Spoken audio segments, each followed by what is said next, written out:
Well, welcome everyone. Thanks so much for showing up. The way I'd like to run this is as an open forum. What we have is the 35th anniversary celebration date, and I thought we would memorialize that by bringing all of the important people from the company who are responsible for those individual tasks, and let everybody in the audience ask whatever questions are on their mind. Because I find that every time we make a presentation, it depends on who's in the audience to drive the questions. I think it makes it much more interesting that way.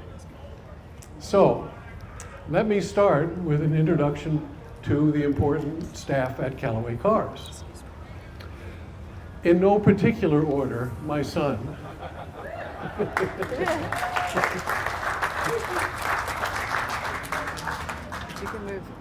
Pete Callaway is responsible for running the West Coast factory and is a very good engineer, a very good test driver, and a great asset to the company. So ask him anything you like, because he's got all the answers. Next to Pete is Mike Zoner. Mike has been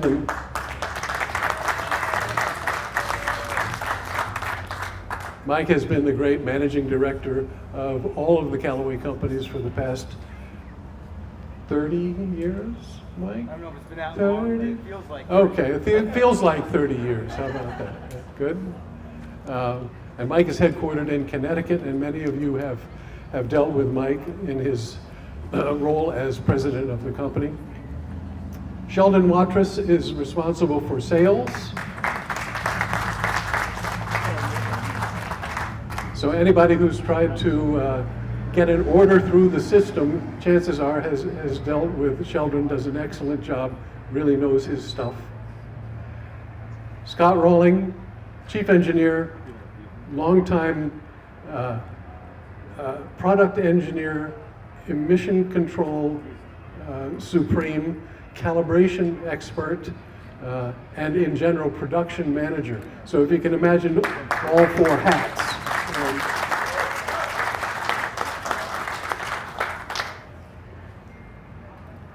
So I think the most exciting thing that we've got to show today and talk about, and which should probably lead off the discussion, is what's happening with the C8. Supercharging. The C8 this is the weekend actually of the debut. We haven't shown this to anybody at all until just now. It's been a couple of years in the development phase, and now we're ready to announce that this will be the program for the future between Callaway and the C8. So, I think it would be great if we moved out to the car so that you could see what we're talking about, and then we'll come back in after there's no more questions out there. But if anybody's interested in how this all works, come on out to the car. Absolutely. The more pictures, the merrier. Hi, Reeves. Howdy. Thank you for helping me with the car. Oh, Rooney. Yes. Hi, Val. Hi, Val. It's been a long, long ride. I heard all of the details. Yeah. Good. So, Sheldon's been number one. Yeah, super. Good.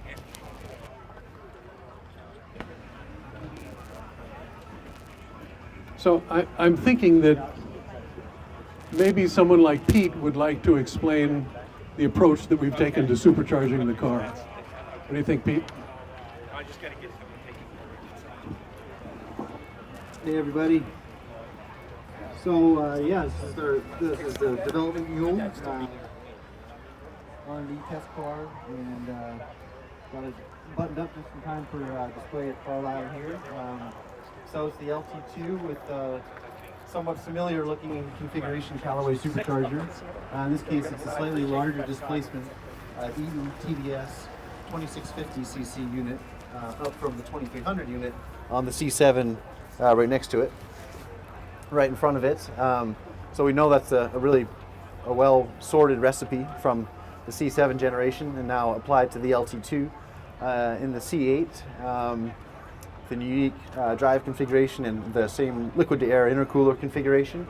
We're still in final validation, so we don't have a exact power number as of today, but we know that from extrapolating what we know on similar configurations, low to mid 600 range is expected from this configuration.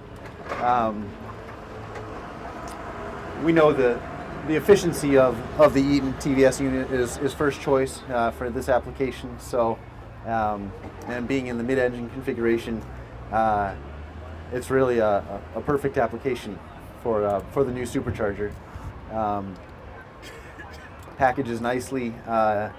Yes, it will work with the hardtop convertible. That's another common question that's been coming out this weekend. So really a nice continuation of the Callaway supercharged vehicle lineage. And then coupled with the new Double D exhaust, which requires the new carbon fiber diffuser. I think looks great, has a very unique sound signature, supports the flow rate for the supercharger's power output. Yeah, we're quite excited to be able to show this off here at Carlisle this weekend, and in the upcoming months we'll be getting through emissions compliance, final validation of power performance. Go through durability testing on track and really make sure we're 100% sorted for production scheduled for early 2023. So that's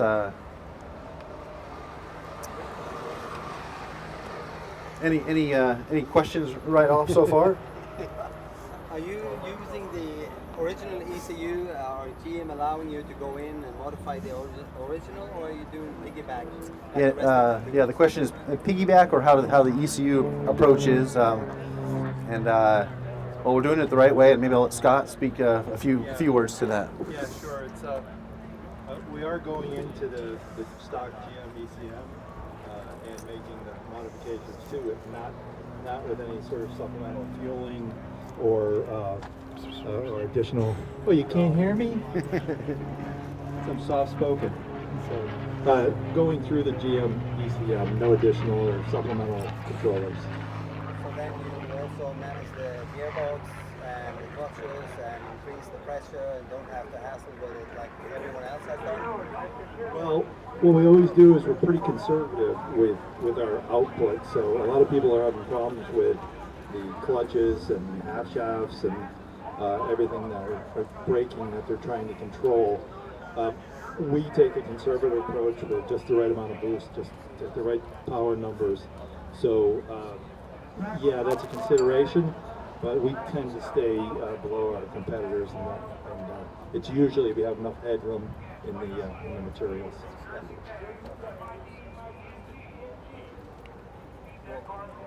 And for Pete, Next.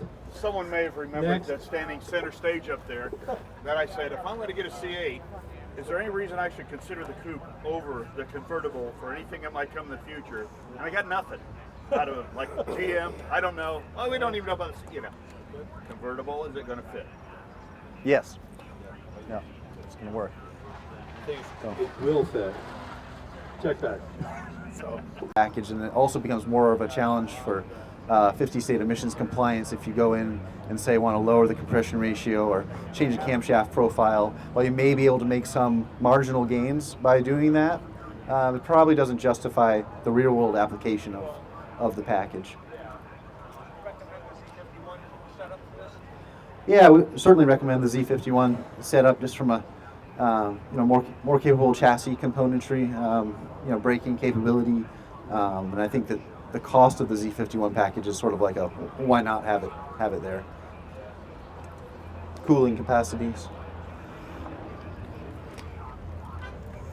What size is the supercharger going to be on? On this unit, currently right now is a 2650cc unit, so slightly larger than the previous 2300 you're familiar with of us using, but it's also slightly more efficient unit. So as far as the power gains per pound of boost, the 2650 is a pretty ideal unit. And we've got experience with that in the truck platform to date as well. And I think the amount of boost, pretty conservative. Yeah, PSI. 6-7 pounds. Yeah, Yeah, on factory compression ratio, that's probably the right. yeah, 6 to 7 pounds. So I think it's, I think everyone is probably interested in how you go about getting one of these cars. There's an order form in the driver's seat. No, I'm only kidding. No, I thought we should bring Sheldon on board to explain how the ordering process works, because it's part of the build of the automobile.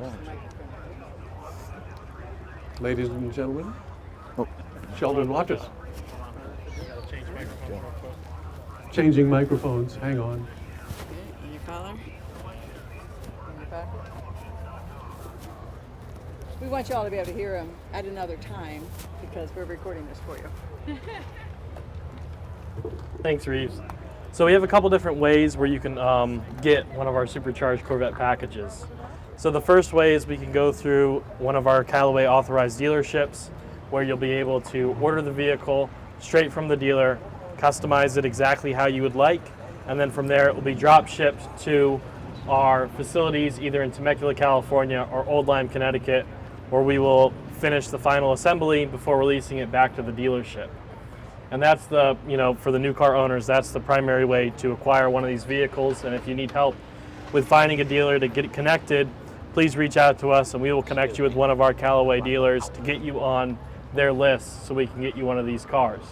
The other option is through our Second Chance program for those that own a 2020 to a 2023 Corvette, or 24 when the time comes, and we can actually have that car come into our facility and through our Second Chance program, where we'll take it in, do the exact same procedures we do to the brand new cars, and retrofit the Supercharged package onto your C8 Corvette, whether it be a coupe or a hardtop convertible.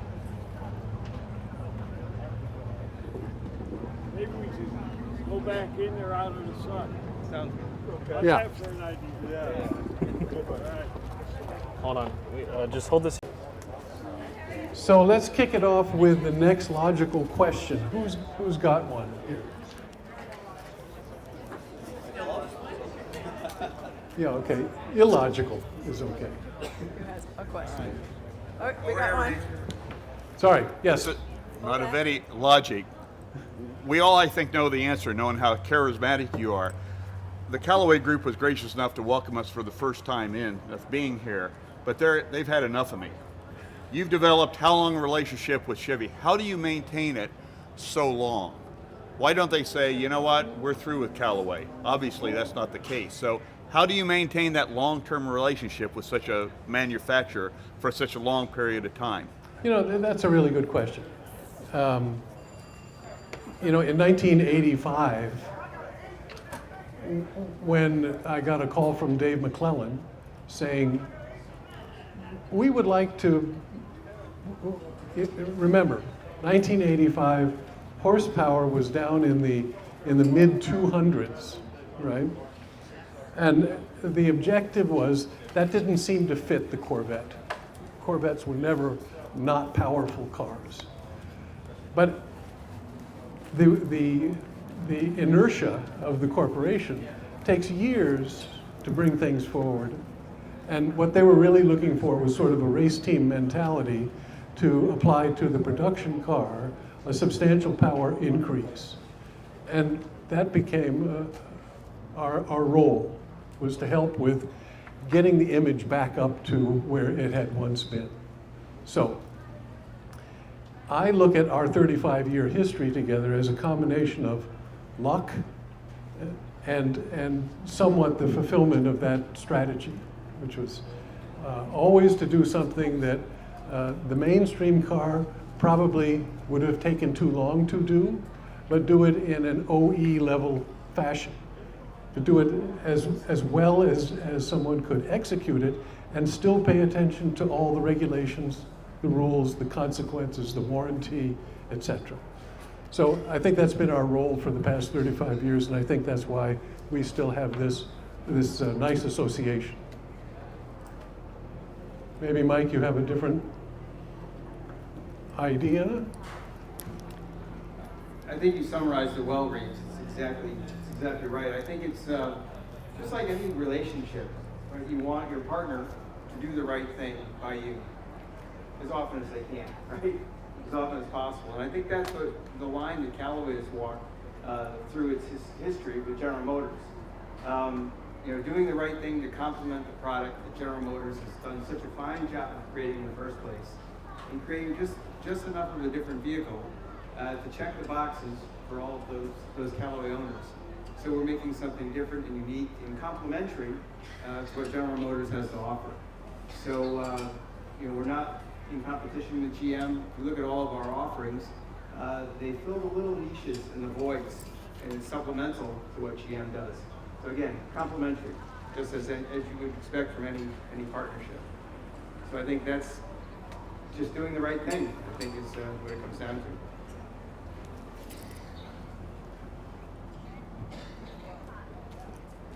Scott, Pete, Sheldon, any comment on how the relationship lasts so long? Follow with GM? Oh, just open contact. On mic. Oh, give him the mic. Hang on, I'm sorry. Constant contact. I don't know if any of you have run across Jeff Strauss, who's the brand quality manager for Corvette, and more so Art Spong before Jeff Strausser was always here on the weekend. So we first thing we do is all the cars that you have, they have your VIN number. So we tell them everything we build. We tell them any of the problems that we're having. If there's any issues that we see that need to be addressed, we let them know.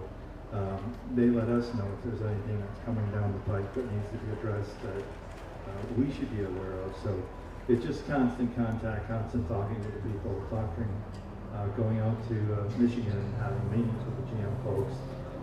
And when it comes time to have things like warranty issues, if you bring your car in, have it repaired at a dealership in Florida, and the dealer says what's Callaway, they can go to TAC, they know what a Callaway is, or they can contact us. So it's just been communication the whole way through, and that's what makes it easier.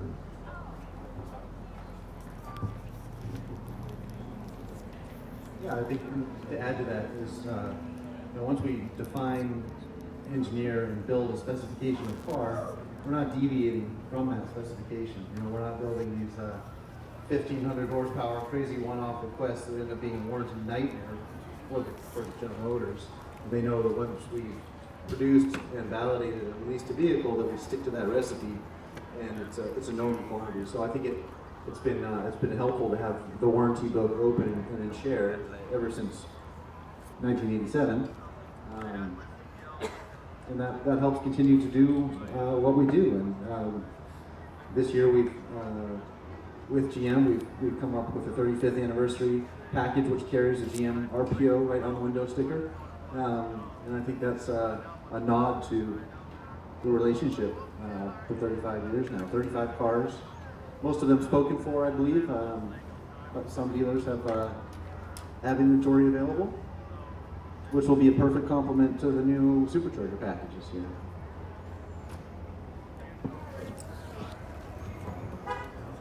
So I think people understand that the architecture of an engine family is spread across many different platforms. So the 6.2 liter winds up being spread through everything from GMC to trucks to Silverados to Tahoes to Suburbans to Corvettes and Camaros. So once we have a recipe for that engine family, it makes most sense to spread it among all of those product lines. So today, we're not just talking about supercharging Corvettes. We do all of the Suburbans, all of the Tahoes, all of the Silverados, all of the Cadillac CTS series, and What did I leave out? The full GM line. And I think that's sort of underscoring that they trust us to do a good job.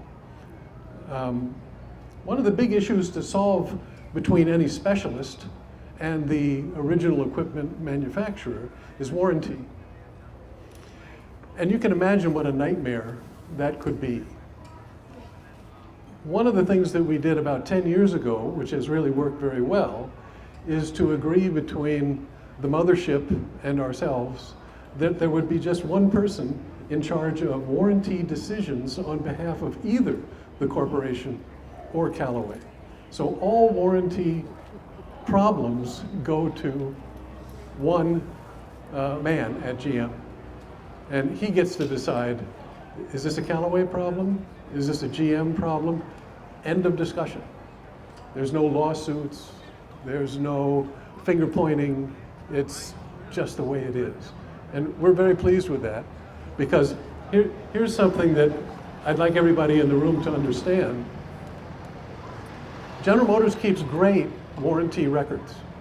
I mean, precise like you can't imagine.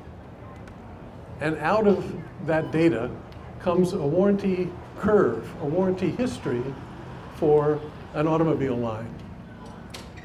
And the big question becomes, if Callaway is going to put out a 757 horsepower version of the Z06,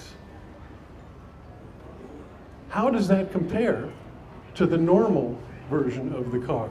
Is there any warranty difference in those two product lines out in the real world? So Scott and Mike, sometimes yours truly, meet in Detroit with GM to review warranty results for the quarter. And if you take the line generated by the original equipment and you take the line generated by the Callaway version of the same car and you overlay those two lines in a graph, there's no difference. Literally no difference. And so how can we understand that? At least that's what management at GM was asking me, saying, hey, we validate this car at 650 horsepower. You're putting it out at 750 horsepower. How come they're not just all dead on the side of the road? And we said, well, it's real easy. It's the character of the people who own the car. I don't think there's anybody in this room that's a Callaway owner who could be considered an abuser of the car. Would you agree? Nobody abuses their car who paid the extra money, who cares about the car, who values it, who enjoys it. Those are not the people who are a problem. So that makes everybody look at the whole warranty experience slightly differently, doesn't it? So that's why programs like this can be successful if they're administered correctly. Just a little warranty insight, that's all. Okay, I'm doing most of the talking here. You guys are supposed to, there we go. Do you have any idea how many Speak up. Do you have any idea how many Callaway Corvettes are strictly raced? I'm sorry, how many Callaway Corvettes are? Are strictly raced. So instead of somebody having them as a collection or a driver or a show car, but strictly on the raced? track, yeah. Oh. Is there any idea? None. Okay. None. No. Thank you. Callaway builds road cars that sometimes are used on the track. But we also build race cars for international competition. You know, our facility in Stuttgart builds all of the GT3 cars up to the end of C7 production for General Motors. We're the homologation holder. So, and those cars have quite an envious track record, you know, 3 world championships, 5 national championships, all overseas. Those are the cars that get raced. Where's Tyler? There he is, yeah. This guy knows every one of them and their complete history. So, Yeah, Reeves, if it's over here. Do you know how many cars over the years since 1987 in total that you have modified for GM? If you take all the brands, the trucks, the Corvettes, the Camaros, how many cars has passed through your company in those years? the question is how many cars have we modified over the years? I'm going to give you a pretty good guess. We keep very good records, but if we were to say how many today, I think there's about 3,500 automobiles out in the wild, and that's in the hands of probably 5,000 or 6,000 different owners, because most of those cars have changed hands at some point or another. But that's approximately the numbers. Is that about right? I would say so. Yeah. And General Motors. Okay. All right. What other question did I miss here?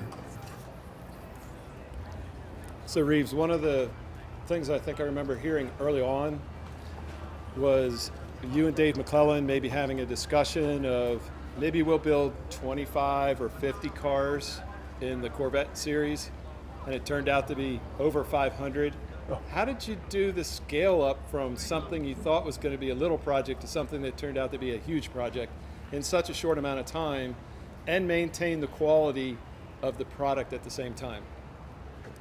Okay, so the question was, the original request from GM to us to build an example or several examples of the twin turbo version back in the 86, 87 timeframe. Anytime you're trying to figure out what a job is going to cost, the first question you have is, how many are we going to have to build? So when I asked the General Motors marketing department, how many twin turbo Corvettes do you think there's a market for? They said 25. And I said, really? You want us to tool up and go into production for 25 cars? And they said, yeah, that's our number, 25. So the first articles hit the press in late '86 saying, hey, there's going to be a top secret option code for a twin turbo version of the Corvette. And remember when the telephones in your office used to have lights? Yeah? Well, all the lights on all the telephones in Old Lyme, Connecticut lit up. We couldn't answer the phone fast enough to just say, yes, how many would you like? So it turned out that, you know, everybody's estimate was totally wrong. So I think your question is, how did we go from needing to think about 25 cars to all of a sudden having to build, you know, as fast as we could, regardless of what the number was going to be. But that's what we did. We were very hungry, and we didn't have anything else to do. Good answer. I should tell you why we had nothing else to do.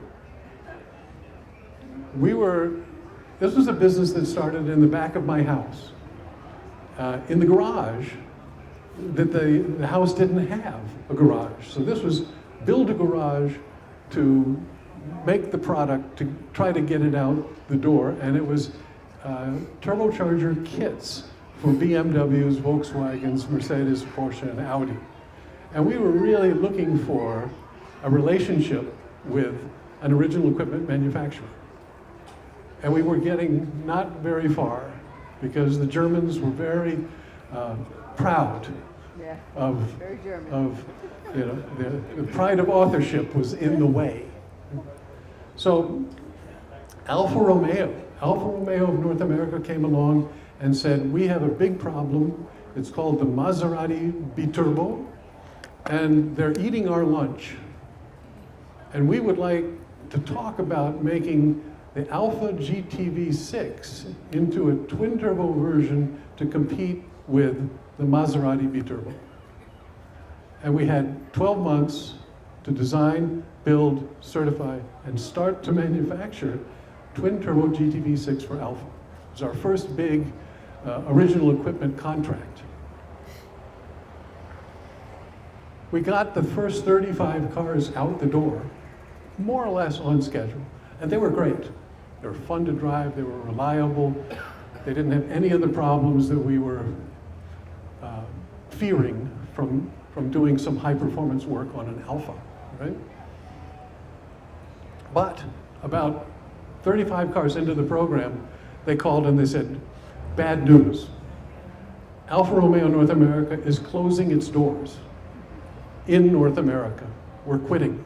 We're going back to Italy, and our job with you is finished. So we were essentially out of business. But I have a favorite expression, which is that you're only as good as your last movie. Because one of the Alphas got bought by General Motors' competitive set study, which they do every year, buying competitive automobiles and analyzing them. And one of them wound up at the proving grounds and went through the full GM analysis. And out of that conversation, Dave McClellan called and said, hey, we have this little 2.5-liter twin-turbo front-engine, rear transaxle sports sedan that's really fun to drive, and also it's a dead ringer for a 1985 Corvette, performance-wise. And I should have given them some smart-ass answer, but I didn't. And the net result of that conversation was maybe we could work together on a twin-turbo version of the Corvette. So the Alpha closing their doors sort of opened the doors at GM.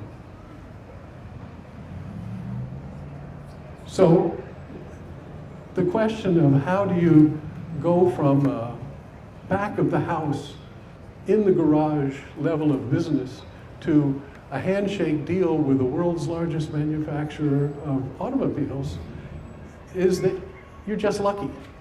That's all, I think. You're just lucky. So that's a little insight into the history of that relationship. And you got a bigger garage, right? Got a bigger garage. But it was lucky to start. So it was lucky to start, but then the continuation of the quality and everything else is what led to 35 years. And Yeah, that's where the last 35 years continuing went. relationship with General Motors. Reeves, how did you connect with Paul Deutschman? How did we connect with our great designer, Paul Deutschman? You know, Paul is the guy who's done every Callaway design of every piece of equipment that you see in the owner's tent there. It's really a remarkable, big hand for Paul. I'm very sorry he's not here this weekend. You know why? Yep, wife's birthday. Wife's birthday. Right. Sorry. He's a good man. He is a good man. Right. Still married. That's important. That's how I hang on to the wife. There was a magazine, I think it was called Sports Cars Illustrated or something like that. And one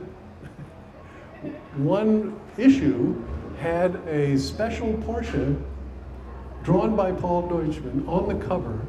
And when it landed on my desk, I found Paul's name and number in Montreal. I called him immediately and I said, Paul, you're our man. And that was the beginning of the relationship that started by building the body, the aero body for the Corvettes. Yeah. And was the root of the Sledgehammer's performance at 250 miles an hour. So it was, again, luck. Geez, I feel like I'm really talking too much here. That's why we're here. What else can we uncover from the past?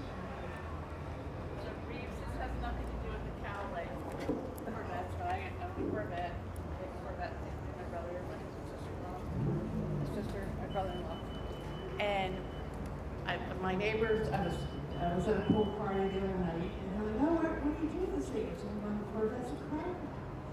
Oh, what's that? And so you have a Corvette? I said, yeah. And I read 2001 convertible. And she goes, do they still make those? I said, what? And I said, yes. And she goes, well, who makes them? I said, GM, Chevrolet. And then she goes, oh my God, so I don't understand the fascination. And I said, I can't explain it to you. If you don't understand it, it's just, she's like, I don't understand it. And so my whole family's been involved in it. Like, how many Corvettes do we have? All of us? Ed, 20. we have 20. 20. Only, My siblings. only 20. I only have one this year. But it was just so, it was like, oh my God. I was just floored, and I told her that you guys knew you. I had not met you until this weekend. And she goes, oh, the golf people? I said, okay. I love you. Thank you, dear. Next year, bring her. So there's a relationship with the golf company, right? Can you keep a secret? Can you keep a secret? Okay, all right. Yes, there's a relationship. Ely Callaway is my dad, and he was a great golfer. Started Callaway Golf in the back of his garage when he was 65 years old. But the dirty little secret was he was not much of a mechanic. He was not much of a builder. He was a good marketing guy, and he needed some help. So I helped him build the original factory and the original golf clubs and all of that. And frankly, we never expected it to get very big. So here we are today. Callaway Golf is the largest manufacturer of sporting equipment in the world. And I was telling my dad, Pop, I don't think this whole golf business is ever going to go anywhere. So please do not depend on me for business advice.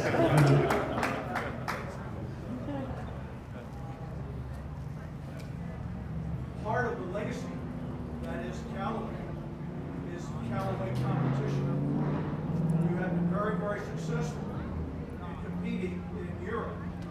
So part of the history that we would like to hear is your successes, ADAC, all of the other series that you have racing. But Mike, I think we should let everybody know that I didn't tell you to say that.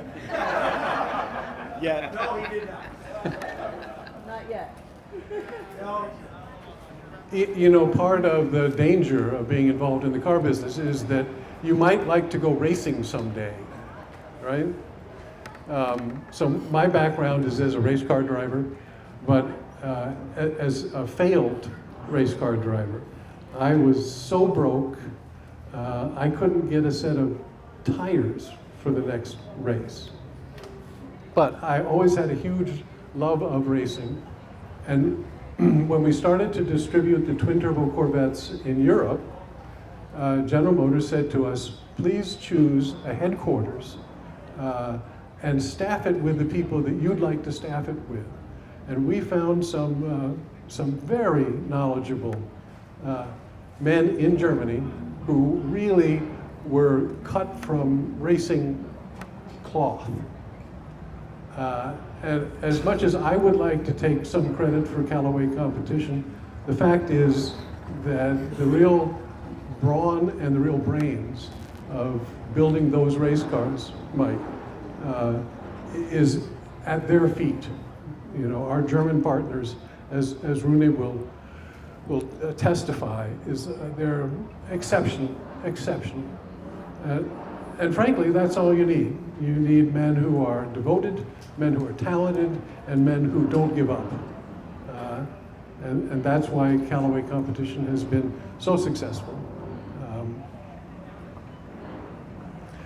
I'm not sure that I can walk you through all of the trials and tribulations of that. But here's one thing I would like to comment on.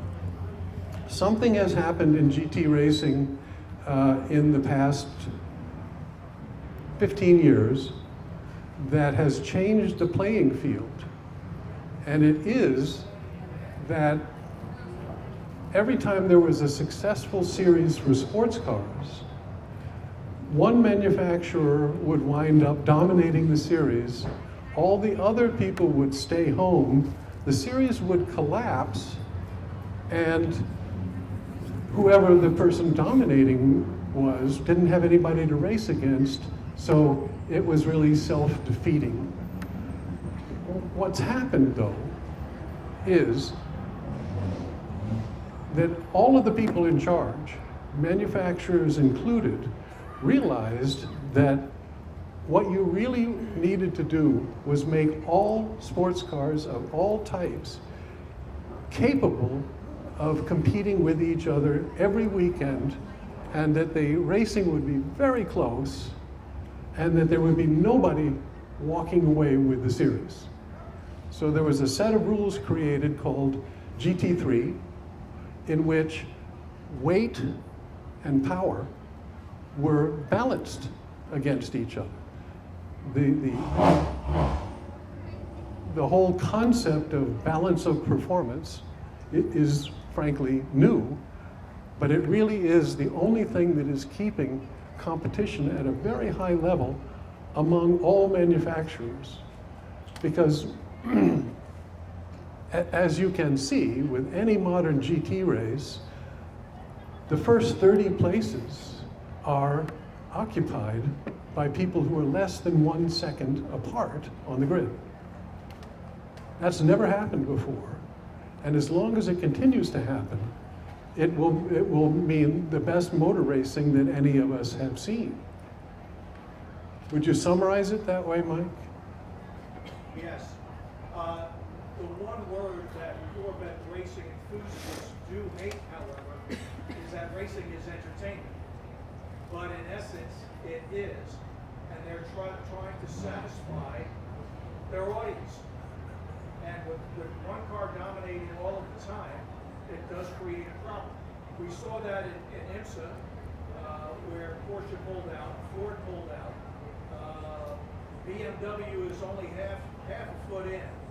And you had Corvettes racing with one another. You had 3 cars last year. There were only 3 cars on the grid in the GTLM. Now it's a little bit different. IMSA has gotten in bed with the ACO, FIA. We have a commonality of GT3 rules and regs. And now you see the population of cars now. You've got 5 manufacturers in IMSA GT3 in the Pro Series. Many more in the Pro-Am. And so there's a prolific inherent gratitude of balance of performance, even though some of us hate it. Because sometimes it's not always equal, but it does satisfy the end result. Well, I'm thrilled to death to have participated in international motor racing against the best people in the world on budgets that we could raise, and we wind up many times finishing first in a field of highly talented, highly competitive, well-funded race teams. So I say the rules are working. The rules that you're speaking about, Mike, have one sub-note, which is pay no attention to what happens at Le Mans, because that's not part of GT3.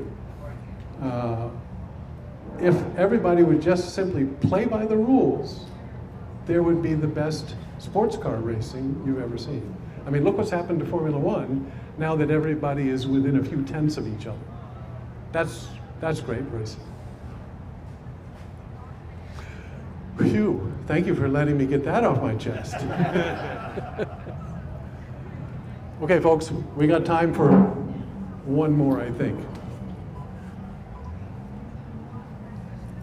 How about you tell the story when you and Ernst tried to make GM to allow you to build the GT GT3, but the start of the GT3 car was actually that you, or Ants told me, that they tried to convince GM to allow you guys to build cup cars to compete with Porsche Cup Series.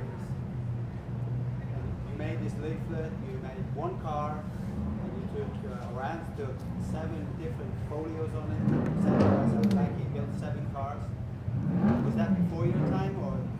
No, it wasn't before my time, but I don't think that really happened. I've seen the leaflet. Yeah?